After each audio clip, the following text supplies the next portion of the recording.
जैसे जैसे लोकसभा इलेक्शन के लिए इंतखाबी मुहिम तेज हो रही है, वैसे वैसे मुल्क के लीडरान की जबान भी बेलगाम हो रही है।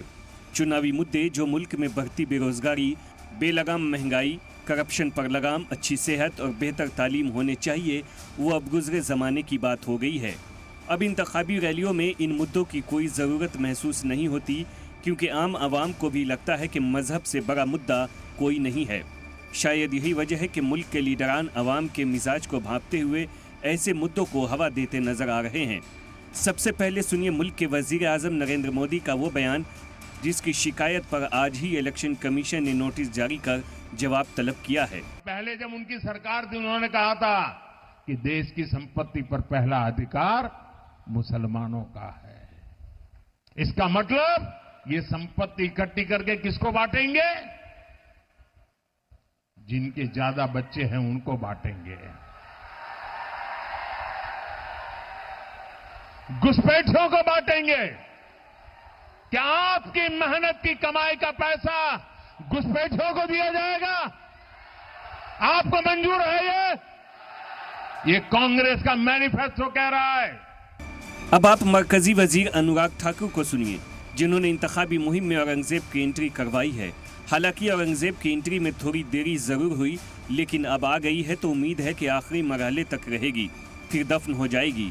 मरकजी वजीर अनुराग ठाकुर ने राहुल गांधी और असदुद्दीन ओवैसी पर निशाना साधते हुए कहा है कि ये दोनों leader Aurangzeb school of thought के प्रोडक्ट हैं, जिनके मुंह पर जमहूरियत की बात रहती है, लेकिन दिल और दिमाग में शरिया चलता रहता है। सनातन को खत्म कर देंगे, ये वो लोग हैं जो भव्य राम मंदिर बनने के बाद भी अब कहते हैं बाबरी मस्जिद बना देंगे। ये इनकी सोच दिखाती है। राहुल गांधी जी और ओवैसी जी की दोनों की ट्रेनिंग मुझे लगता है औरंगजेब स्कूल ऑफ थॉट में हुई है। इनके जुबान पर तो लोकतंत्र है, लेकिन दिलो दिमाग पर शरिया है। अब जरा उत्तर प्रदेश के सीएम योगी आदित्यनाथ को भी सुन लीजिए, जो दूसरे मरहले की होने वाली वोटिंग से कबल मुल्क में तालिबानी हुकूमत और शरिया कानून तक को ले आए। योगी आदित्यनाथ कांग्रेस पर इल्ज़ाम लगाते हुए कह रहे हैं कि कांग्रेस अपने मैनिफेस्टो में मुल्क में शरिया कानून नाफिज करने और आवाम की जायदाद को बांटने वाली है।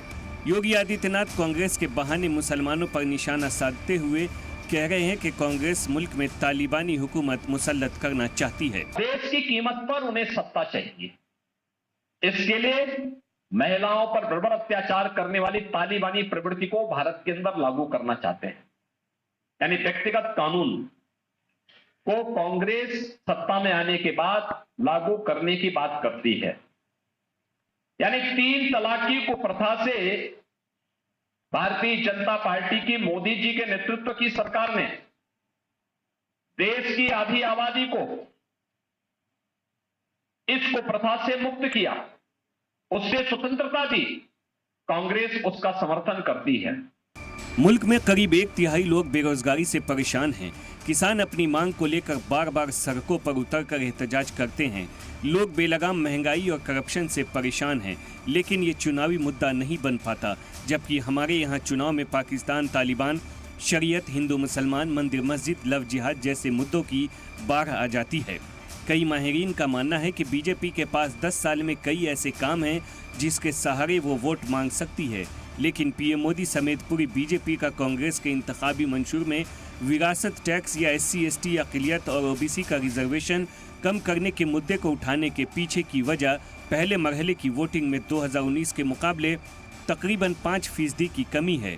चुनावी माहिरीन का मानना है कि जब वोटिंग फीसद कम हो तो उसे इक़्तिदार के खिलाफ माना जाता है।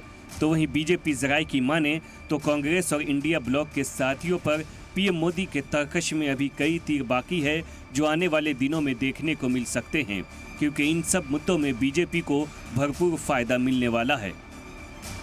सलाम टीवी के लिए नदीम अहमद की रिपोर्ट।